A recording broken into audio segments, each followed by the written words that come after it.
Chelsea Pamela Chandler was born to Francine and I just under 7 months after we were married. I was thrilled to be a father, but it surprised me that Francine didn't seem thrilled to be a mother. She assured me, after I noticed it enough to mention it, that it was probably just her hormones still out of whack, coupled with a possible bout of postpartum depression. I agreed with this explanation, and we delved even deeper into our little home bubble, as typical young parents in today's world with active lifestyles. I went out into the world daily to serve as the family breadwinner, and Francine stayed home to be the breadwinner. But Francine hired a nanny without consulting me. When I asked about the strange woman I saw leaving the apartment when I returned from work one day, Francine simply said it was a done deal. Given Francine's position in society and her professional ambitions, she simply could not let the presence of a child among us deter her. Francine returned to work 2 months after Chelsea was born. Although we both worked for her father, Francine insisted on driving her own car to work so that she would not be perceived as having lost her independence just because she had become a wife and mother. The business required her presence, she explained, and her father was counting on her. Meanwhile, Alicia rarely showed up at the house when I was around. It seemed that every time there was a gathering at the Thompson home that I could attend with Francine, Alicia had an appointment elsewhere. I still had feelings for my wife's younger sister, but the sense of obligation to her and the obligations to our marriage and new family were beginning to outweigh those feelings. Alicia's absence, mostly due to her college classes, yes, at Scott, didn't seem to bother Francine one bit. And even when she was around, Alicia showed nothing but animosity, and even outright hostility, toward me, toward her parents, and even toward Francine. No, I certainly wasn't going to add myself as a friend on Alicia's Facebook page. All marriages eventually fall into a routine, and young couples establish routines and house rules that are best suited to establish domestic tranquility. This was as true for Francine and I as it would be for any other couple. Except, in our family, the work order and house rules were what Francine wanted them to be. In order to maintain domestic tranquility in our family, I found that I just had to go along with whatever Francine wanted. Oh, every once in a while I was able to get my way on something innocuous. But by and large, it was my loving wife who determined how often and where we went, who our friends were, and how we handled our finances. I just wanted peace of mind in this relationship, so risk-averse and with a honed tendency to avoid conflict, I went along with Francine most of the time. Apparently, she wanted to avoid pregnancy too, as our intimacy dwindled to about once a week for the first year, and then to once every 2 weeks after that. About a year and a half after we were married, I noticed Stedman Carstairs walking around the office at work. When I asked Francine about it, she simply said that Carstairs had finished his MBA at Harvard and had taken a job at a Boston firm. But apparently he will be servicing his company's southeastern clients and visiting them almost every other month. Isn't that nice? Yeah, it sure is. What could I say that I just didn't care for this smarmy bastard? Not a chance in hell. I wasn't about to get confrontational about it, even if it meant I had to put up with what seemed to Carstairs a somewhat inappropriate closeness to my wife. Almost exactly 31 months after Chelsea was born, little Grace Ann Chandler made her debut on the world stage. Francine was furious that she was pregnant for the second time in her life and blamed me for it. But as it turned out, she had adjusted to showing Gracie as much motherly love as Chelsea. More than enough, in Francine's opinion. But by no means enough, in my humble opinion. I gave both of my girls all the attention and love I was capable of, and they seemed to gravitate toward me as they grew. Although they didn't seem overly attached to their mother, they still had a childlike love for both parents, which was only natural. By the time our girls were in elementary school, there was a certain boredom in our marriage. I couldn't pinpoint what it was, but it was there nonetheless. Next chapter. A sudden shudder on the airplane flying to Atlanta brought me out of the drowsiness that had taken hold of me. When I looked back, I saw that the beverage van had passed my seat, and I had missed the opportunity to drink a soda and eat some biscotti. The two stewardesses in the coach where I was sitting were struggling with the beverage cart, as it tipped over and rested against the seats on the, what's the right word? Left. No. Right side. The coffee pot tipped over on one gentleman who screamed in pain, dousing himself with hot liquid. Once the drink cart was corrected, the nearest of the two attendants attempted to help the man wipe the hot liquid away with a handful of cocktail napkins. I heard a sound and looked ahead to see that a first-class flight attendant had pulled back the dividing curtain. She strode purposefully toward the other two flight attendants manning the cart and whispered to them in a low voice, but with a sense of urgency that couldn't help but alarm those who witnessed it. As I hurried back, behind the other two flight attendants and the attendant cart, but at a slower pace, I saw the first-class flight attendant reach for the intercom. "Ladies and gentlemen," I heard her slightly out-of-breath voice, though a smile appeared on her face as she turned to face the passengers. "I apologize for the inconvenience, but it appears that we have encountered a bit of turbulence. Due to this, we have decided to reduce the beverage service. Depending on flight conditions and the time we have before arrival, we will await instructions from the airfield before resuming." Another violent jolt shook the airplane, causing a roller coaster feeling in the gut. "Ladies and gentlemen, this is the captain speaking," came a male voice from the cabin speakers and from the headphones of those who were still listening to music, news, or comedy through the airplane's sound system. "We have encountered an unpleasant situation. If you are not already in your seats, I ask you to quickly return to your seats and fasten your seatbelts. Please remain in your seats with your belts securely fastened until we reach calmer conditions. At that time, I will take care to turn off the fasten your belt signs." The authoritative voice and decisive action seemed to have a calming effect on all of us, but it still didn't calm me down, so I tightened my seatbelt and leaned back in my seat. Next chapter. When the economy went south, my job became a little more interesting, if you can call work more interesting. That means I had to work harder to keep my clients' numbers up. The slightest movement in the markets could lead to big trouble, so I had to stay alert. And I had to work harder and longer, and I was really on top of things. In business, anyway. As for my marriage, I had no idea that not only was I not on top of things, I wasn't even in the middle, and I was actually almost at the very bottom of the heap. Enough metaphors. You've already figured out what's going on here, I'm sure. Francine still worked for Daddy at the company, ostensibly in the marketing department, but I never could figure out exactly what she was doing. She shut me down and avoided answering me every time I tried to show interest, taking advantage of my soft nature. Thus, she kept me in her place. Although I wasn't sure of the extent of her duties, I figured they must be important to the success of the Thompson business empire. Eventually, she began traveling more frequently on business trips, and sometimes at short notice. And these trips must have required physical and mental effort on her part, because after she returned, she was not in the mood for any intimacy with me for several days. And even when we were physically close, she didn't seem to be into it. And when she wasn't traveling, Francine went out more and more, supposedly with the girls from work. Perhaps I'm naive, but I could tell that these nocturnal adventures involved more than just letting off steam with the girls. But even if she was cheating on me, at least she wasn't showing it to my face. And I was too wound up to confront her. I didn't want to end up in a divorce situation with the consequences that would follow. Irregular contact with my children, financial poverty. Nevertheless, that's exactly what happened. Next chapter. The economy was recovering slower than predicted, and I kept working hard, trying to hold on to my position in the company and keep my boss happy, all the while trying to be a good and faithful husband and father. I didn't realize how hopeless my situation was until one day my father-in-law called me into his office. When I arrived, I was surprised to find not only Mr. Thompson there, but my wife, his daughter Francine, along with a lawyer I had met just before the wedding, and one other person. This person was in her early 20s, dressed in early Target style and chewing gum while standing noticeably apart from the other three. From the stereotypical description, you can guess who she was, I'm sure.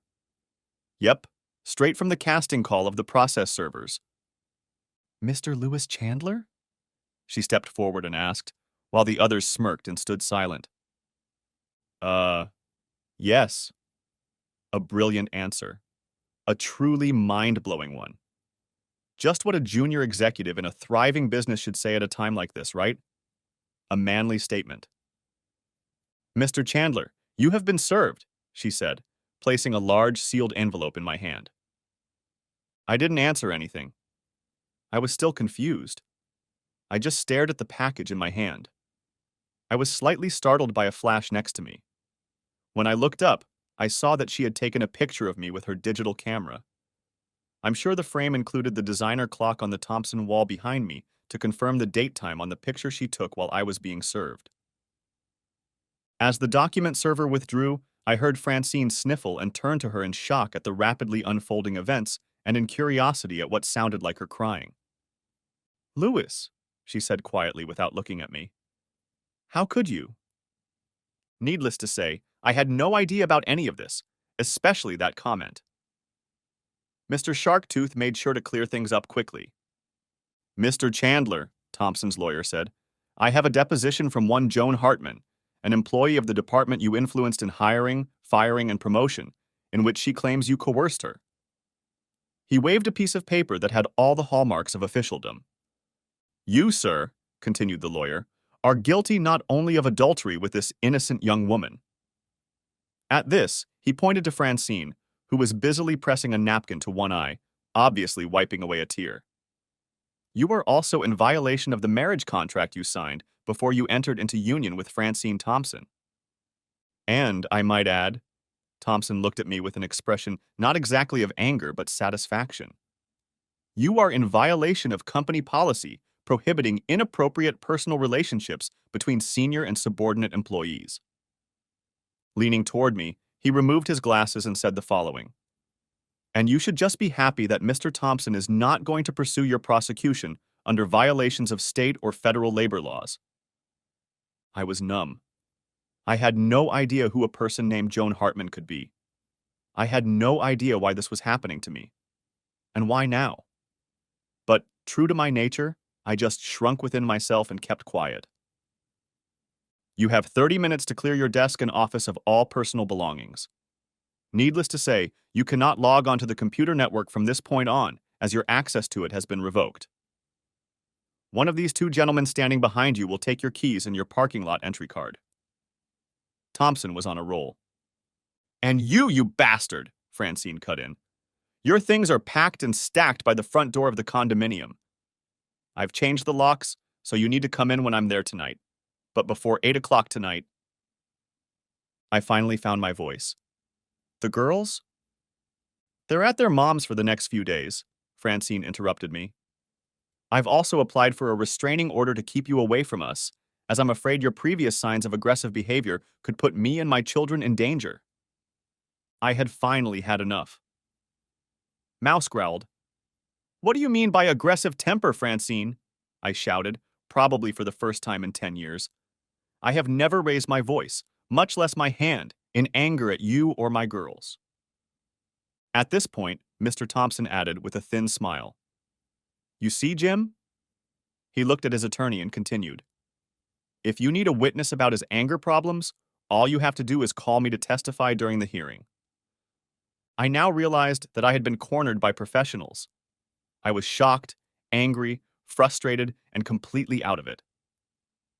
I felt a hand on my elbow and noticed two security guys escorting me to my office. By late afternoon, I was driving back down the I-20 freeway toward my parents' house. My car was packed with boxes of stuff I had taken out of the office, as well as 8 large garbage bags of clothes, toiletries, and other items from the apartment I no longer shared with my loving family. I was still reeling from the way I had been treated by my wife and her father and their predatory attorney. I may have been embarrassed by this Joan Hartman's claim of so-called stalking, but I finally got really angry, perhaps for the first time in my adult life. I had been set up. It was so obvious to me. As I drove and tried to avoid the semi-trucks and other cars heading toward the perimeter highway around Atlanta and beyond, I pondered what had happened. They'd gotten some poor low-level employee to lie, probably intimidated her with a job threat or something else that concerned her personally, to get me fired. The adultery claim was drafted so that the prenup would go into effect at the same time the divorce petition was filed. The only thing I couldn't understand was the setup because of my so-called anger issues that caused the restraining order. I exhaled and shook my head. I could only assume that Francine had used this opportunity during my confinement to turn my girls against me. Well, I would fight like crazy to prevent that, somehow. Next chapter. 2 weeks passed, and I still hadn't socialized with my girls. Out of our friends, I could only count on a couple people who weren't really just Francine's friends. They all cut me off too, refusing to even talk to me or return my calls. One or two of them even told me that they should give me a whipping for the way I was deceiving poor Francine. Oh well, so much for the chance of a fair hearing from any of them. And one of the few friends I could count on was Ted Stafford. One evening over a drink, he brought me up to speed. Lou, Ted began, after I had been prying information out of him for about 30 minutes. I don't know what to tell you. How about the truth, Ted? I asked him. Look, I haven't heard anything, and I miss my girls as much as anyone. Ted became very uncomfortable with this remark. Then, apparently having come to some sort of decision, he took a sip of his JB, put the glass down, and looked at me. Okay, Ted began, but you're not going to like hearing this. I frowned slightly and nodded for him to continue. Well, Ted said to me, you asked for it, so here goes. And with that, my world continued to crumble.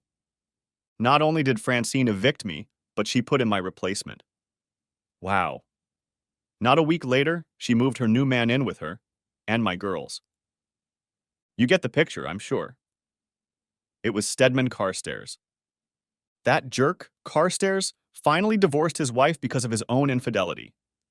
He'd left her in Massachusetts with the baby and moved back to Decatur, to the home of, and apparently between the legs of, my soon-to-be ex-wife, Francine. As far as Ted could tell, Carstairs and Francine had never gotten rid of their feelings for each other over the years. Carstairs had broken up with Francine only after she had apparently gotten pregnant by me at the same time he started Harvard. And after he moved to Cambridge, he got pregnant by some girl from Wellesley and was eventually forced to marry her. The girl's father was a very wealthy man who had gone from being a simple Irish Southerner in Boston to the head of a fairly successful business empire in the Northeast, but he still maintained ties to the Irish gangs in his old haunts. Now, however, Carstairs was divorced from his own wife and living in a house that was supposed to be mine, sleeping with my wife and being around my kids. And that kind of opened my eyes to a possible explanation for how it all happened. When Francine first got pregnant, she wanted to be with Carstairs. But he was unavailable because he'd already moved to Cambridge and had a relationship with a girl there. Mr. Thompson couldn't allow his princess to be without a mother, so the Thompson family needed a scapegoat. But why keep me around so long after using me to solve Francine's pregnancy problem? Love? Damn it. Control? Maybe. After all, Thompson had known for a long time that I was gathering information on him. It brought to mind the other half of the old adage, keep your enemies close. Why hit me now? Apparently, Carstairs was now available to Francine. Thompson no longer needed me, since his IT people had destroyed my evidence against him, and I no longer had access to it. I was now expendable. Damn it. I vented all my frustration to Ted. Ted now looked very uncomfortable. At my request, he continued. Lou, you're not going to like this either, but I've heard from some of Francine's so-called friends that she wants her girls to call Stedman Carstairs daddy now. Before I could explode, he continued. I sat back down on the bar stool and was silent for the next few minutes until I heard Ted order another round for the two of us. Being an accountant, I had a knack for math. At that moment, I was in the process of calculating Francine's possible contacts with a certain Stedman Carstairs in those days. Or should I say, those days? Or should I say, those days, plural, when she was pregnant? Unfortunately, the numbers didn't lie. And they didn't seem to lie now either, as I looked back on the last 16 years of my formerly quite satisfactory, if not happy, life. a life that I now realized was based almost entirely on lies and deceit. I had tolerated it because I hadn't had the guts to do anything about it then, and I couldn't do anything about it now either. Next chapter. The divorce procedure itself went quickly. I hastily hired a lawyer, an inexpensive one since I didn't have access to much money, and Francine and her old man were trying to take our previously joint assets away from me.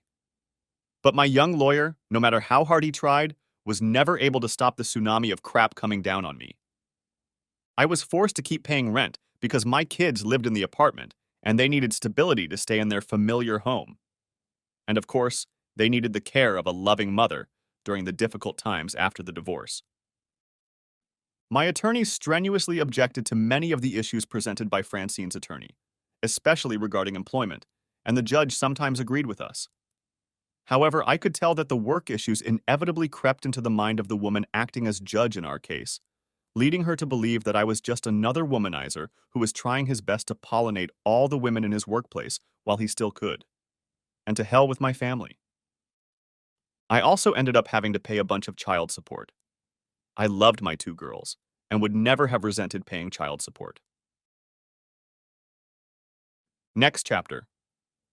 Ladies and gentlemen, this is the captain speaking, came the voice from the airplane's sound system again. We were all starting to get nervous by now due to the continued shaking and bouncing. An unusually strong storm front is moving in from the Gulf of Mexico, extending from New Orleans through Little Rock and Louisville, and it's between here and Atlanta. As you can imagine, we've been experiencing the turbulence caused by the front for some time now. All flights are currently suspended at Hartsfield-Jackson International Airport in Atlanta. All gates are full, and we have nowhere to go even if we land there. So we have been directed to Nashville International Airport to wait out the storm. Please keep your electronic devices on, and we will make sure that an announcement of the diversion, and thus delay in your arrival, is given to the agents at the Hartsfield-Jackson Airport gate. I remind you that we are on the edge of a storm front, and we need you to remain in your seats with your seatbelts securely fastened and follow the instructions of the crew members. They are professionals and care more about your safety than anything else. With a loud click, his message ended. The airplane was lurching, and I could see flashes of lightning around us every now and then as we were obviously in the western part of the thunderstorm front. When I felt the captain move the airplane into a hard left roll, panic set in within me. Not being a very brave person, I also had a regular fear of flying. And this situation was just getting to me. For some reason that I can't remember even now, I remembered Mookie's admonition about the Nasib stone embedded in a simple metal bracelet that I put in my pocket. It attracted absolutely no attention when I put it in the cup going through the TSA checkpoint at the MSP airport. Now, for some reason, I reached into my pocket and quickly slipped the small bracelet onto my left wrist, fastening the simple clasp. Praying for a safe landing, I almost unconsciously rubbed the stone in the small bracelet in a circular motion with the index finger of my right hand. I just hoped that God didn't mind that I was engaging in a superstitious act the whole time I was praying. Suddenly, my vision blurred, and simultaneously I heard and felt the airplane shudder slightly as the captain began to lower the landing gear for the approach to Nashville International Airport, which was now very bumpy. Oddly, the blurriness was only in my left eye. As I realized this, my left eye cleared up, and my right eye blurred.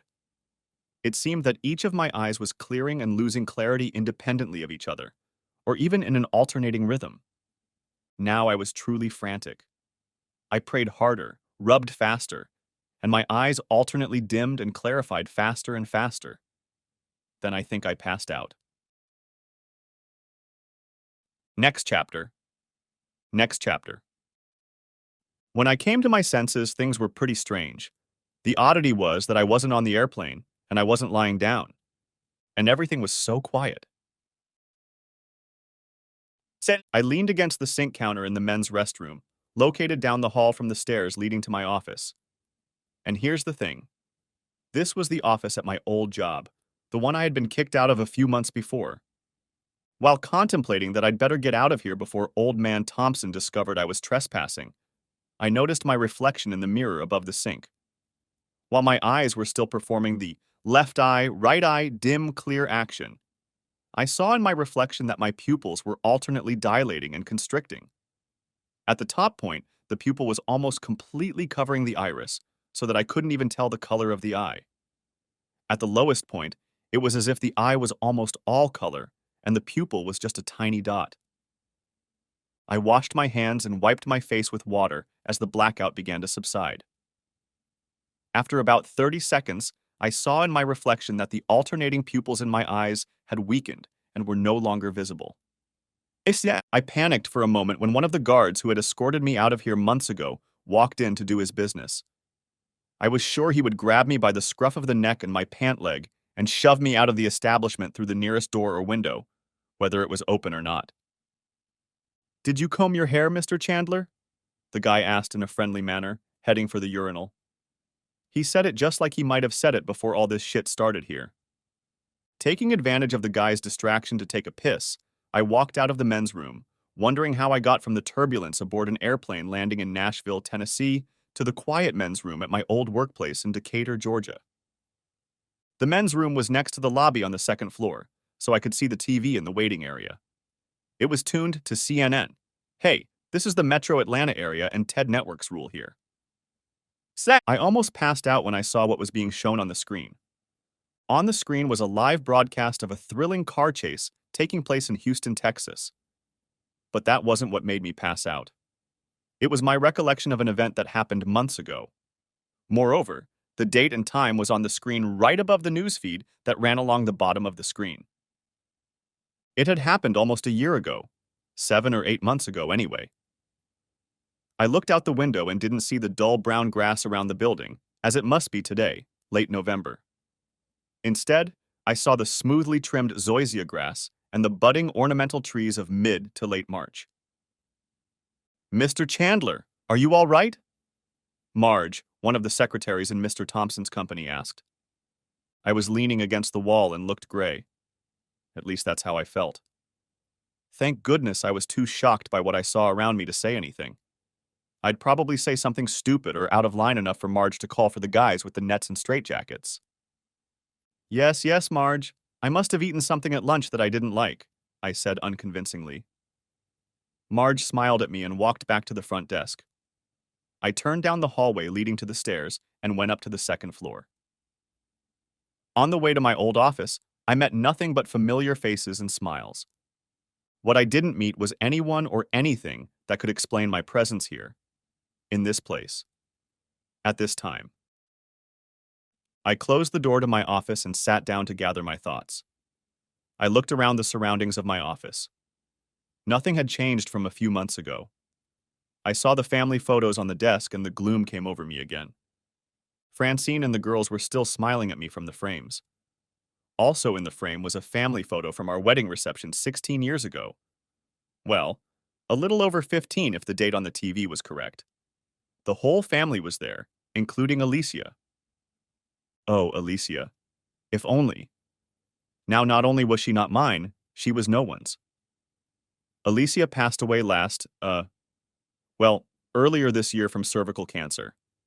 The cancerous tumor was not detected early enough because no one would have believed it could occur in such a young woman.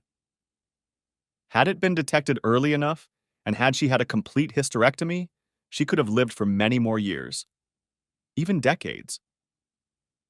Now she's just gone. Alicia left behind not only her own family, but also her little 3-year-old son and her asshole husband Frank Deal, the rapist her father set her up with right after we broke up and after she graduated from college. It seems the Deal family, who lived mostly in the Savannah area, was prominent in Georgia business and politics, and Dad wanted Alicia to marry someone well-connected. Frank hadn't turned out to be as influential as expected. Even his own family had been close to disowning him, except when it came to hitting Alicia right or left. What an asshole. Yeah, Alicia had put all that behind her. Well, she left me behind too, of course.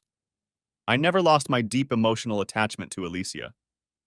Thoughts of if only often visited me when I was depressed about how my life with Francine and the girls had turned out. At that moment, my worst fears of being caught trespassing in the Thompson building were confirmed. J. Carter Thompson himself burst into my office without knocking or other common courtesies. I stood and prepared myself to have to endure another outburst of his anger, as well as contact security to have my unauthorized ass thrown out of his building. But instead, he gave me a very cheerful smile. "Congratulations, Lou," my supposedly former father-in-law said in a friendly voice that was far from the norm, even before the divorce. "You've talked the Allen brothers into going along with us. You're going to get a substantial bonus this month. I'm proud of you, boy." Mr. Thompson then, after giving me a slap on the back, turned and strode purposefully toward the exit, leaving me almost completely out of breath. The Allen brothers. I've got them to make a deal with. Hell. From downstairs, the date was showing on CNN. I looked outside to see early spring instead of late fall. It was that relatively peaceful time a few months before everything in my life went downhill. Not believing this was possible, I sat down and put my elbows on the table. I raised my hands to cover my face. And then I saw it. Around my wrist was the chain of a simple bracelet with a strange stone in a simple setting. There was nothing beautiful or outstanding about it.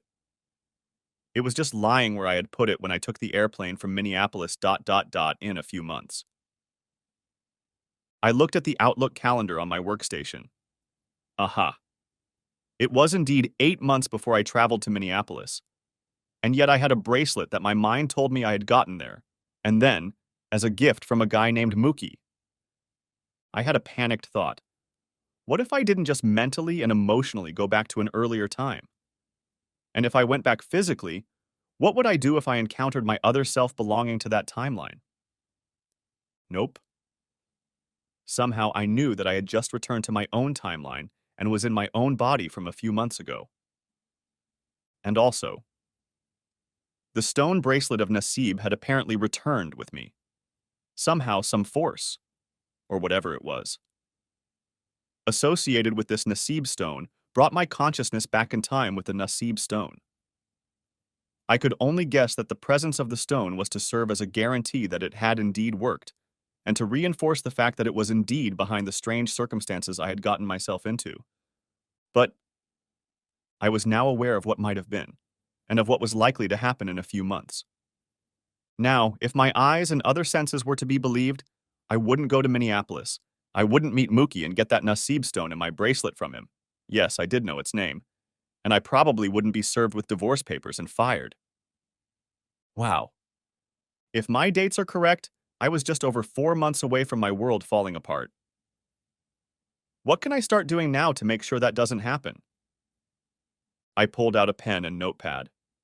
I needed to make some plans, taking into consideration what my loving wife and my father-in-law had planned for me. In the end, I decided that I couldn't count on the divorce not happening.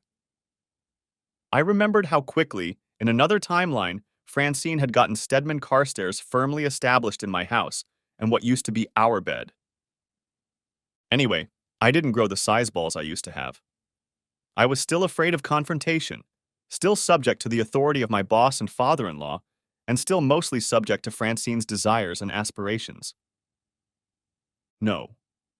It was too late to change the course of events that would lead to my divorce and termination. But in this timeline, I had something extra that I didn't have before. I had foresight, and I had anger. In that other reality, I was divorced and left almost destitute. I was replaced by a guy who apparently drafted my favorite bride for years, and apparently continues to do so even now. My girlfriends were pitted against me. My career here came to an end, and I was forced to look for a new job. Oh yeah, and I was sent on my way with threats of possible legal action for harassment if I made things difficult. And it all started with a lie backed up by the perjury of some woman named Joan Hartman, whom I had never met as far as I can remember. I may not be able to change much about the outcome of the impending divorce. Oh yes, this time I've resigned myself to the inevitable.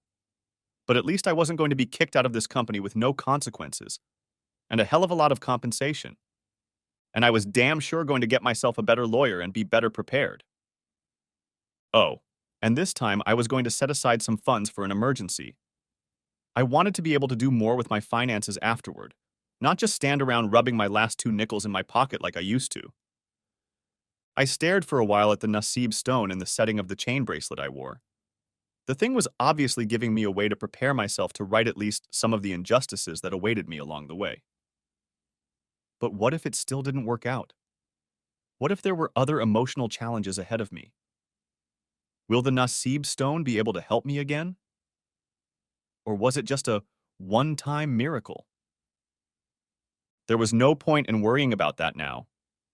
I had enough to worry about for the foreseeable future. I set the notebook aside and thought about it. I was beginning to feel less of the emotional turmoil I had experienced during and after the divorce in that other timeline. I still didn't feel brave enough to pounce on all my adversaries and start implementing a scorched earth policy. After all, I had never shown that kind of resolve in my life.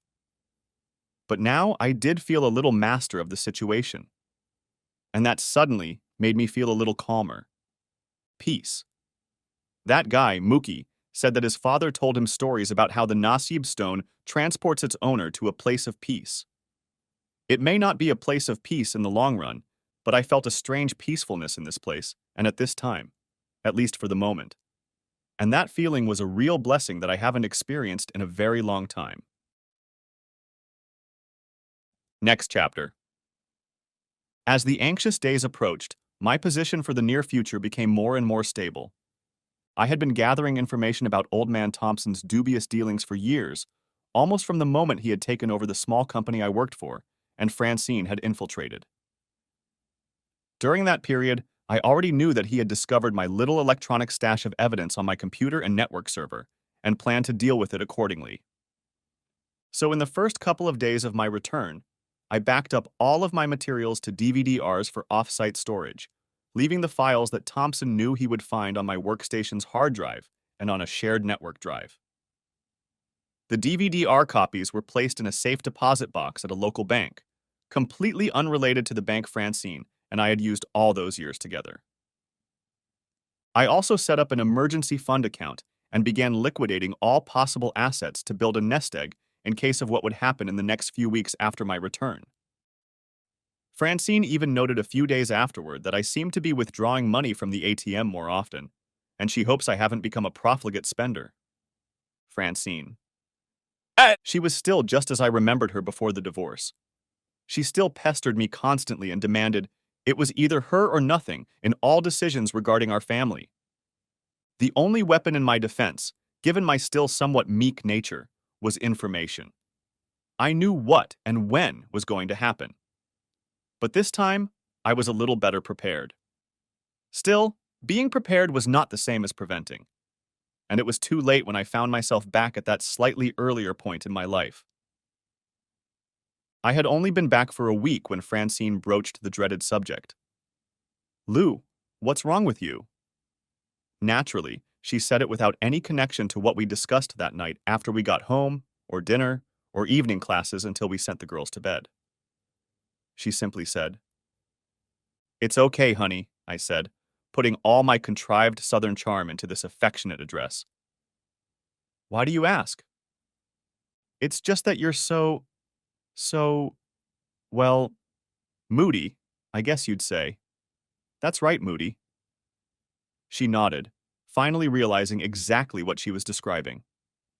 Francine realized what was happening, and I saw a cloud descend over her face. Then she must have decided that I needed to be calmed down a bit, due to the grand scheme she and my father were about to pull on me, because she sighed and set the magazine aside. "Okay, I guess we can do it tonight. Just give me at least 15 minutes to get ready to get up." With those words, she got up and headed upstairs. I noticed that on her way to the stairs, she went to her purse and pulled out her cell phone, and I was suddenly overcome with foreboding. Needless to say, Francine had barely made it up the stairs before I jumped to my feet and, taking off my shoes so as not to make any noise, rushed up the stairs and down the hallway to a spot just outside our bedroom. From there, I could hear her speak in a low voice, almost a whisper. "Yes, you know I have to do this a few more times. If I don't, Loser will suspect something wrong. That means I'll still have to play the role of loving wife and give in to him from time to time." Well, that confirmed my suspicions about her infidelity. However, surprisingly, I felt absolutely no sense of outrage, just resigned to what was happening and obviously was happening. But it won't be for long, my love. Then Frankie can go back to his stallion. I shook my head in disgust. Although I wasn't 100% sure yet that she was talking to her former beau, Stedman Carstairs, the nickname she was using for whoever was on the other end of her call indicated it. Yes, that marriage was dead. And by the looks of it, it had been dead for quite some time. Prior to my comeback, I simply hadn't paid enough attention to my relationship with Francine. Either she or my own shyness kept my attention elsewhere, as emotional self-defense against her constant battering. Not now. I mean, I still wasn't ready for a confrontation. But I wasn't nearly as upset as I'd been before the comeback. Look, I've got to run.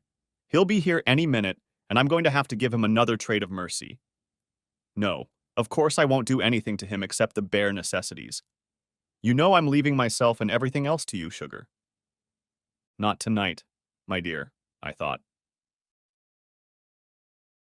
Next chapter. I did a little research before the expected figurative death knell sounded for my marriage. Our company's HR department had been outsourced by contract, and I made a surprise visit to the company that handled it. There I was met by my attorney, much more experienced than in my former reality. He was already on standby, preparing for what he thought was my expected demand for a divorce from my wife. I couldn't let him know that I knew she was going to sue me. "Why are we here, Lou?" my attorney John London asked. "Well, John, there seems to be a vicious rumor going around the company about alleged inappropriate actions on my part. I just want to check on something for the record, and I thought you should be with me in case I run into any obstacles in getting what I need today," I said. John just shrugged and said, "Whatever you say," looking at his chronometer. A classy lawyer wouldn't wear a simple watch. I suppose he was calculating the number of billable hours he was accruing for this profligate client.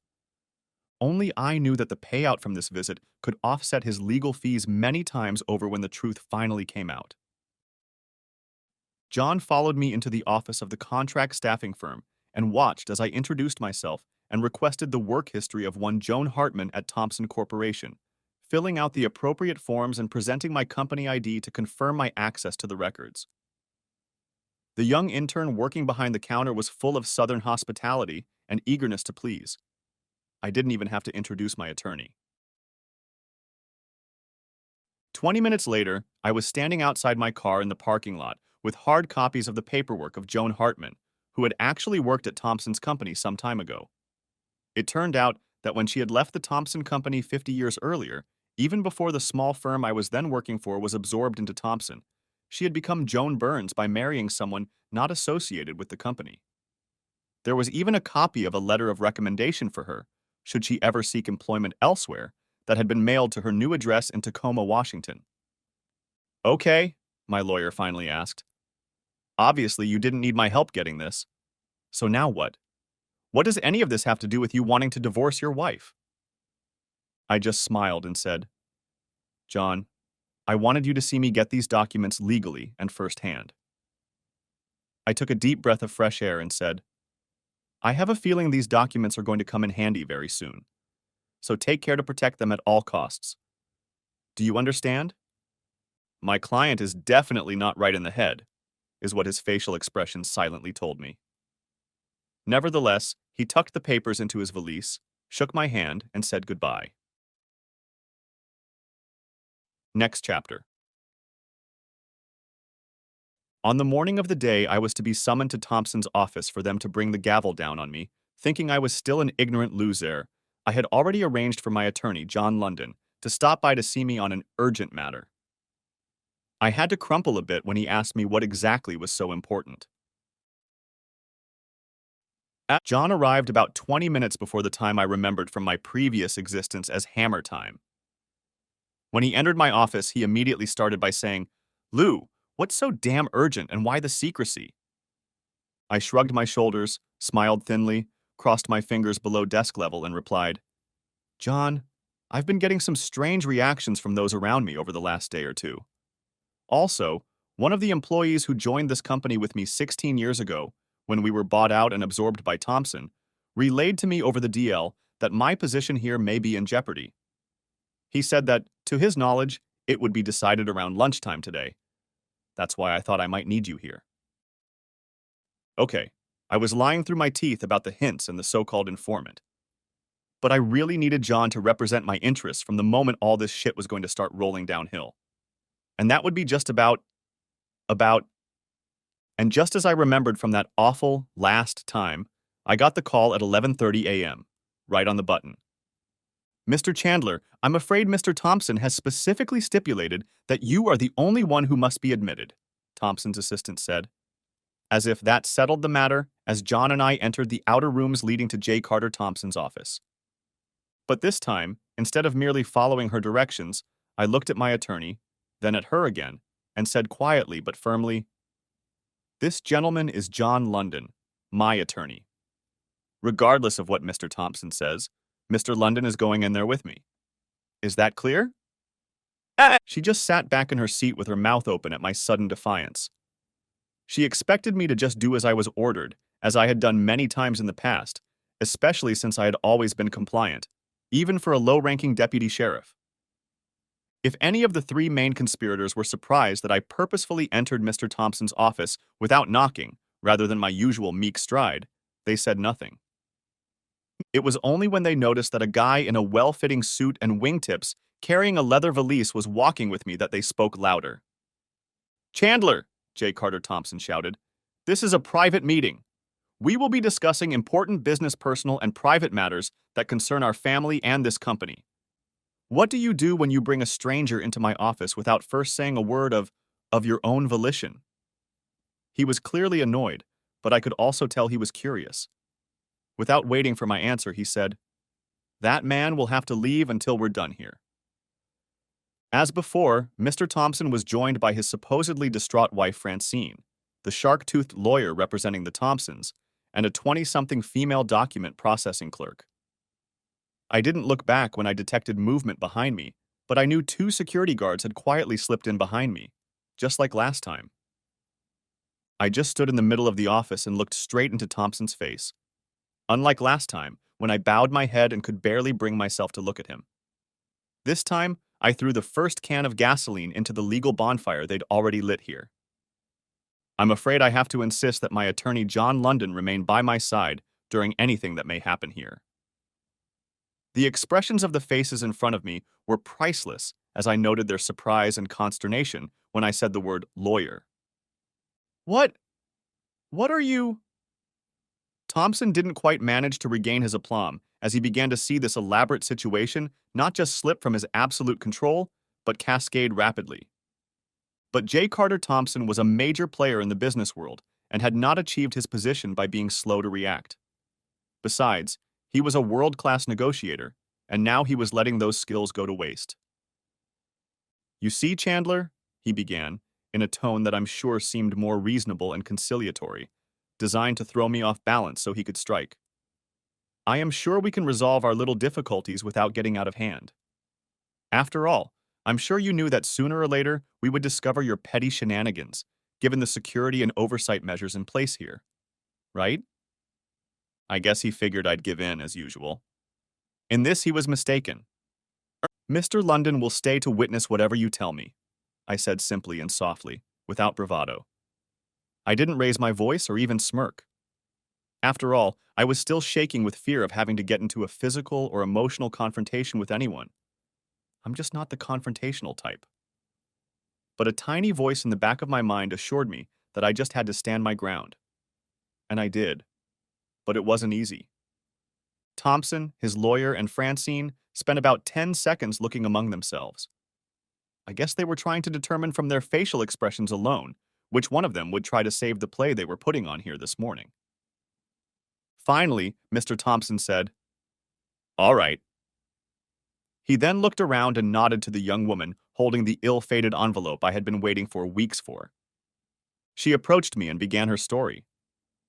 "Mr. Louis Chandler?" she asked, and the others stood silently looking at her. This time they weren't grinning as wide as before. "Yes, that's me." I said it without any bravado, but this time I wasn't so insecure.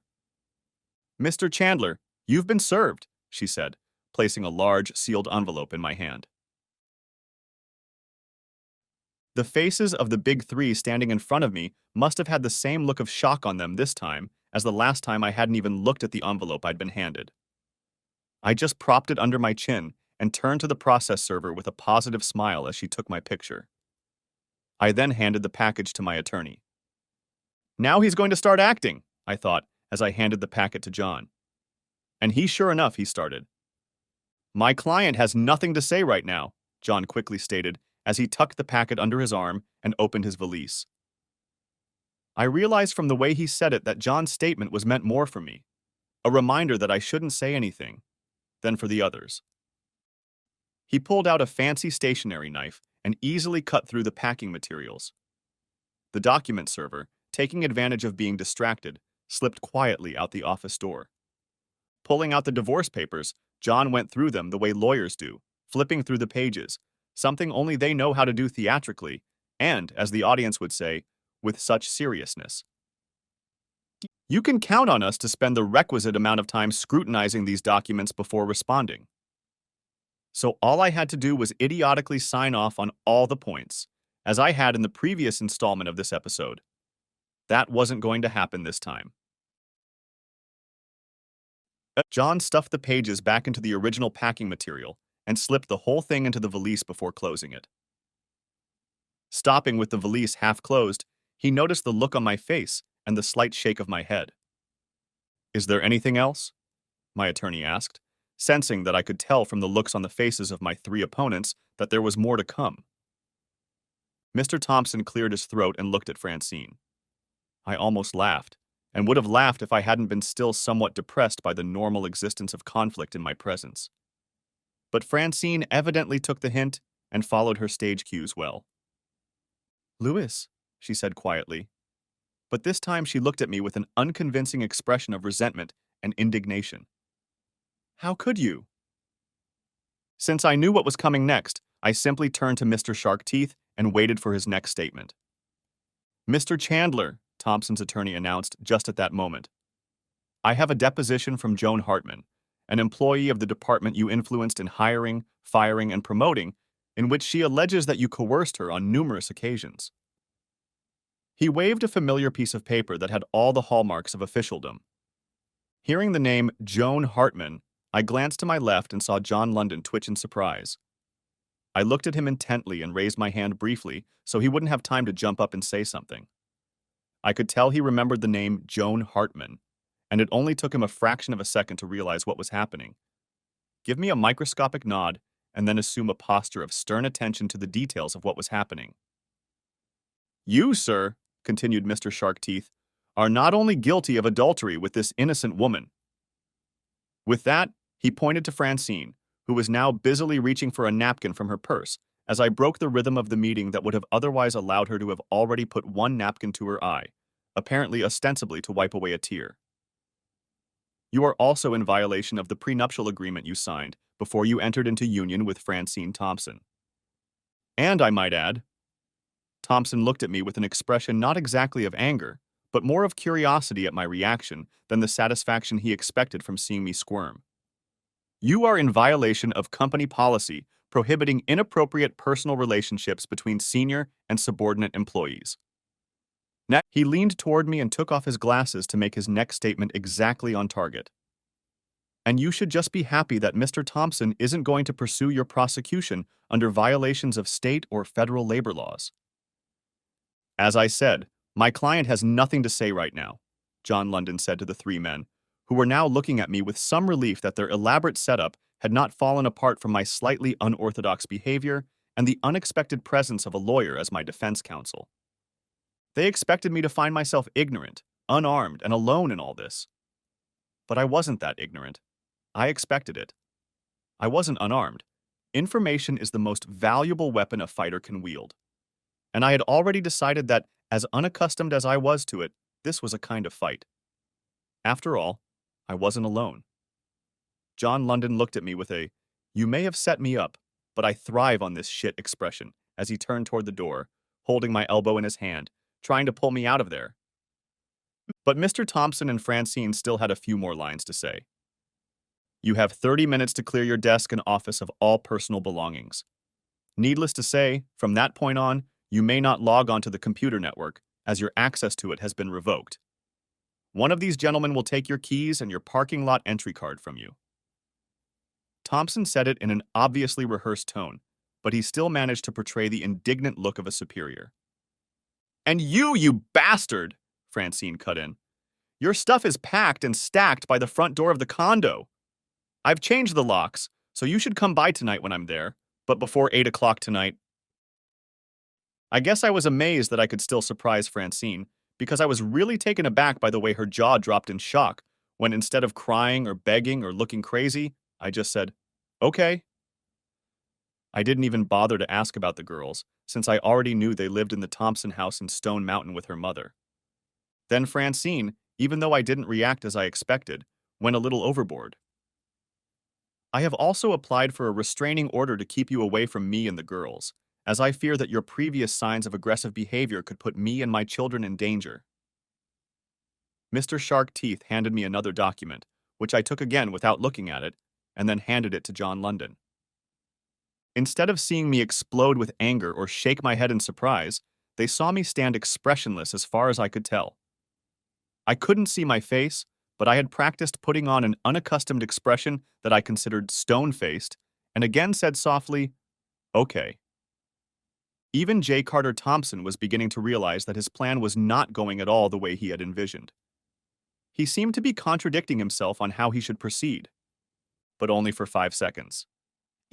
"Get him out of my office and out of the room as quickly as possible," Thompson ordered those behind me. In an unusual move for me, I smiled before turning to leave. As the security guys moved to put their hands on my elbows, my lawyer intervened and stood in front of me and said, "If you so much as lay a finger on my client, you can be sure you will soon be standing before a DeKalb County judge on assault charges." The security guys looked over my shoulder to see what the boss was saying. Apparently, they got the right signal, because they backed off and just walked around John and me as we left Thompson's office, walked down the hallway, went into my office, and, later, through the door leading to the parking lot. "Well," John said to me with a thin smile, "you obviously got some good and timely information. I applaud you for making the right friends. It could have been very nasty out there." He paused and looked away for a second as we both started toward my car before he spoke again. "So, are you going to tell me what this Joan Hartman nonsense is all about?" asked London. "I remember you showing me her file, and since she left the area before you moved on to work for Thompson, we both know that their whole case for divorce and your dismissal is built on a solid foundation of pure nonsense and probably perjury. So what are you thinking?" By this time, I had reached my car and was stowing a box of stuff from the office in the trunk. Closing the lid, I said, "My marriage is a farce, John, so I'm not too worried about breaking up with Francine for good.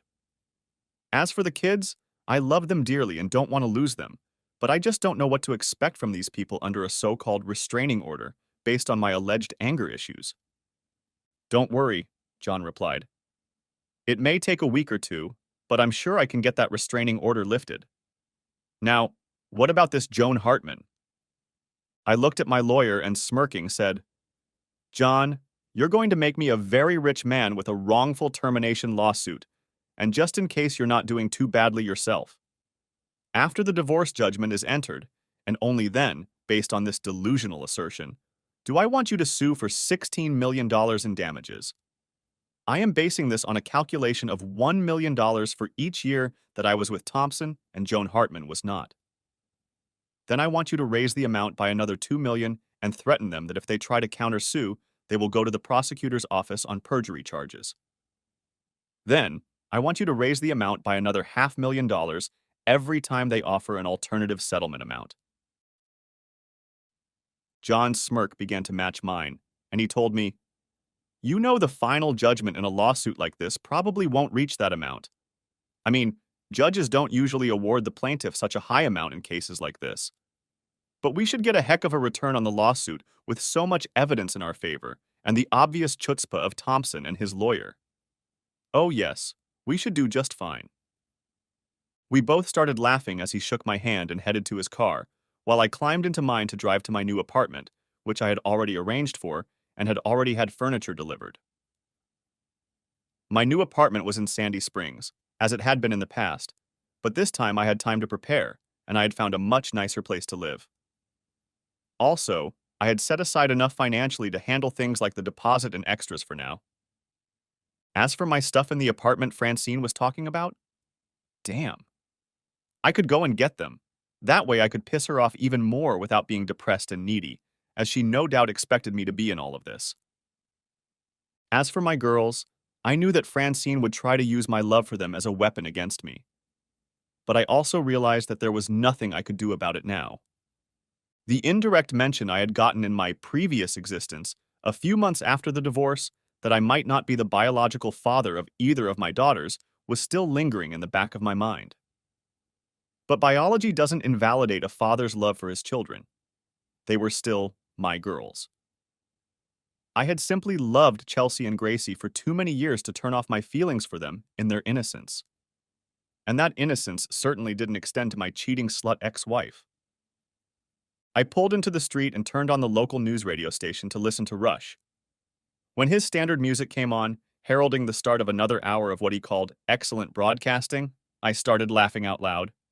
More from relief that today's confrontation was over than from how it had ended.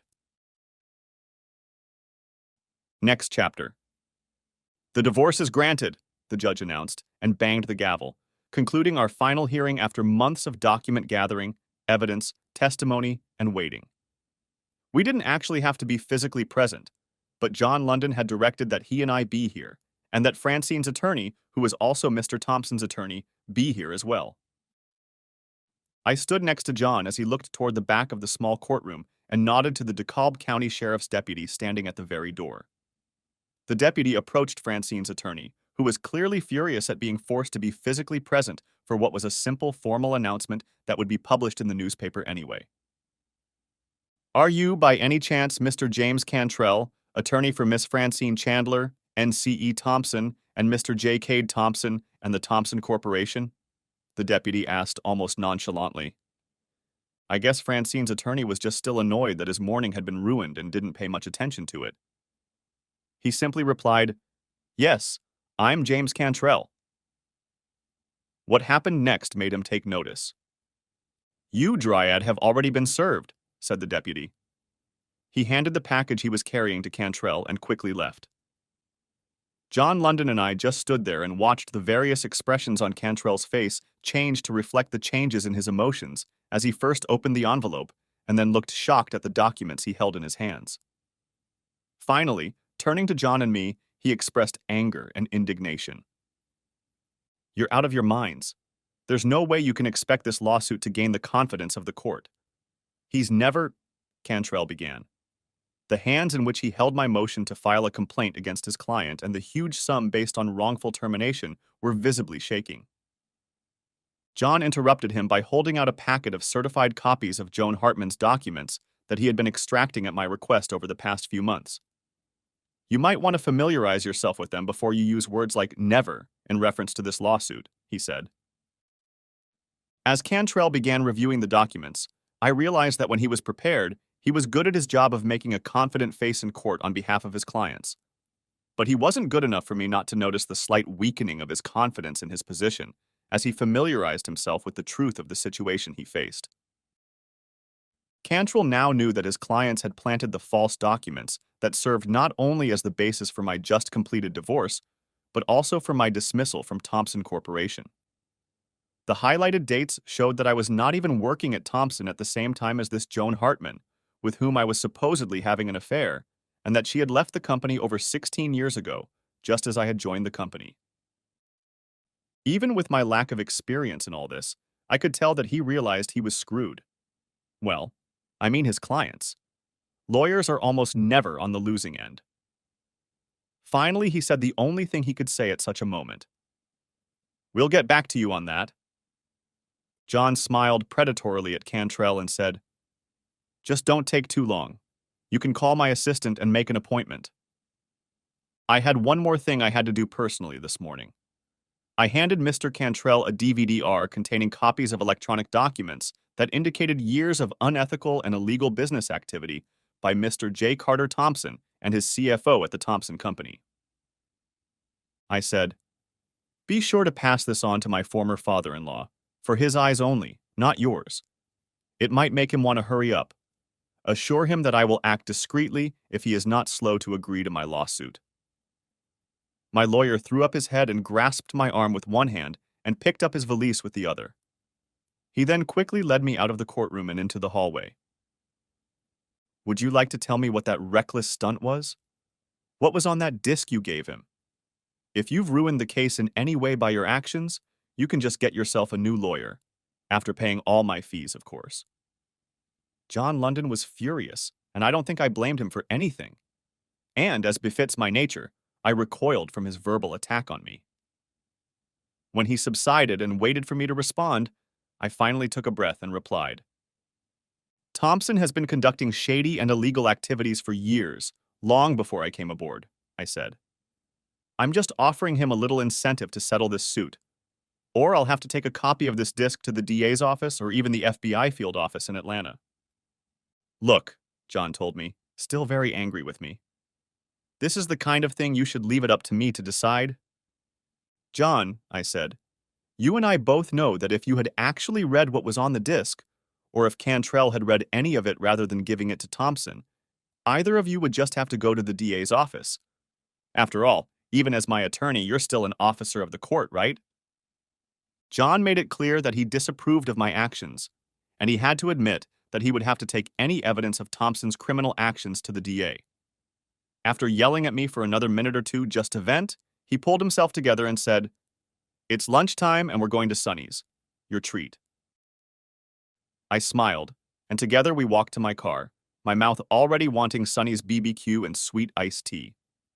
And with that, we entered the next exciting phase of my return to this particular timeline. End of Part 1.